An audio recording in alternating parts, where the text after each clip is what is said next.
Welcome back to another episode of the Casey Campbell Podcast. Casey Campbell with you, of course. We are pleased to be joined by Charlie Gunsell, the head football coach at Ludington. Charlie, how are you? Doing well, man. Other than I couldn't figure out this camera on the Zoom thing, but other than that, everything's going well. Yeah, yeah, we're having some difficulties, but then we just decided to do this. But how is the year going so far? And how's the summer going? No, the summer's been great. We had great numbers throughout our summer. We added some dates. We changed some venues. We wanted to travel a little bit more this summer. Typically, we try to. It's hard to leave Ludington in the summer, and so we were able to get out, and we were up in Traverse City for a night, and we were over in Fremont for a night. So we were pleased with our summer, and we've been really happy with the first 11 practices of camp. So I guess as we sit here right now, until you get into that first real inter squad scrimmage or first scrimmage against another team, I would say we're pleased with where we sit. Yeah. Just what's the outlook for Ludington going into the season? We have some expectations, some high expectations. We bring back, 13 kids that played a lot of football for us last year, and we add some pieces that we're excited about. We returned offensively. We returned six offensive linemen that started at least two or three games for us last year. We return in the skill side of that, we return our X receiver, our slot receiver, our quarterback, a kid who played some tailback for us. So I think overall, 9 out of 11, our offensive guys are returning. Defensively, we only returned six. So there's a lot of work to be done on that side of the ball. But, between the veterans, guys that have been on varsity 2 and 3 years, and some of the young kids that have come into our program over the last year and a half, we're really excited about the group that we have. Yeah. Why don't you talk about some of the kids and some of the names to watch for Ludington this year?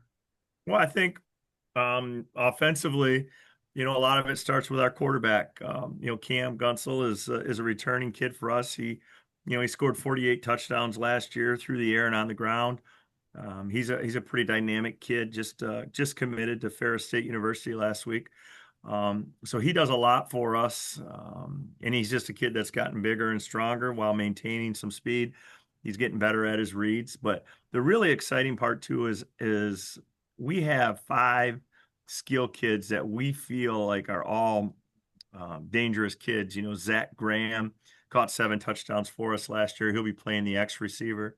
Taj Williams caught 9 touchdowns last year. He'll be in the slot for us. A kid that people didn't really talk about last year, Messiah Himes, has probably had the best camp of any of them.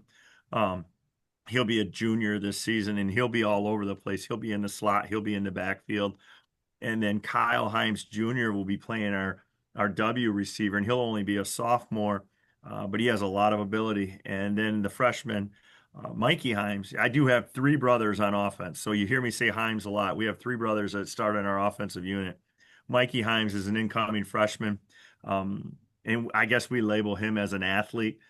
He'll play tailback. He'll play in the slot. He will take quarterback reps throughout the season. So between the mix of the veterans up front, a veteran quarterback, and some of the exciting youth and the other skill positions, we're excited on that side of the ball.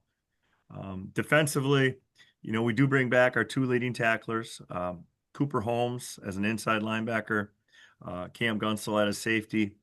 We do return our two starting corners and Taj Williams and Zach Graham. Where we had to fill in a lot of pieces was up front. We replaced two starting defensive ends. We had to replace two starting D tackles.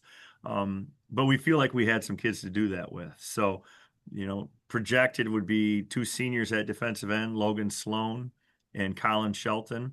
And projected at D tackle would be two seniors as well, Connor Shaney and Walt Autry. So, we're excited about the group. We think that defensive group can run. We have a little bit of size. We're not an overly big defense. We're just not. That's not the way we're built. But we feel like we have guys up front that can run and get to the ball. All right. Let's go through the up now it's time to go through the upcoming schedule for you guys. August 28th, we'll start the season at Coopersville. September 5th at Mason County Central. September 12th, home against Fremont. September 19th, home against Muskegon Oak Ridge. September 26th at Montague. It's October 3rd at Manistee. October 10th, home against Whitehall. October 17th at Muskegon Orchard View, and then finishing out the regular season October 24th, home against Howard City Tri-County. So a pretty good schedule as always. Just kind of preview the year for you. Well, I think, the biggest thing for us was, we opened with Alpena last year, and in our program and Alpena's program were in two different spots. And both schools agreed it probably wouldn't have been neither team would have benefited from us playing Alpena week one this year. So we were able to reach out, in Coopersville um, accepted, and we're going to go to Coopersville, and I'm super proud that we were able to get that game done, because that's a big step up for us. I think Coopersville is kind of a model program. Ed came and does a great job down there, and honestly, I think Coopersville may be one of the toughest teams we play all year. So we're going to find out right away, how physical we want to be, because they're going to be physical, they're going to be well coached. So that's a great test for us to start things out. Then we get into some of the crossover in the league opponents. Obviously, Mason County Central came here last year and beat us. It was a shootout, and they got it done. So, then we go to Mason County Central. Then we get into our league schedule with Fremont and Oak Ridge, our first home games, week 3. I think as I look at the league, until somebody beats Whitehall, it's tough to predict that they won't be the team at the top. I think we have some really good kids. I think we have an opportunity this year to do some special things, but until you do it, it's just all talk. So, in my mind, Tony at Whitehall has done the best job in the league.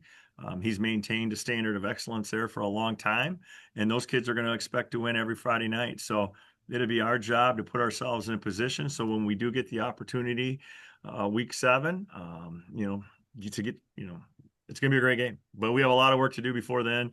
Fremont's improving. Oak Ridge is Oak Ridge. I mean, they're always going to be tough. They're going to be incredibly well coached. I think two teams that I would say making the biggest jump right now, I think Orchard View and Montague. I think Montague changed directions with a new head coach. I think there's been kids there. They're tough kids. They work hard. So I would say those two teams are probably going to make a big jump forward, and Manistee just does what they do, and they do it really well. So they went down to the last play with those guys last year. So I like our league. Ever since we moved into the West Michigan Conference, it's been great every Friday night. And it's going to be no different this year. All right. Well, Charlie, thank you so much for the time as always, and best of luck to you guys this year. Thanks, Casey. Appreciate it.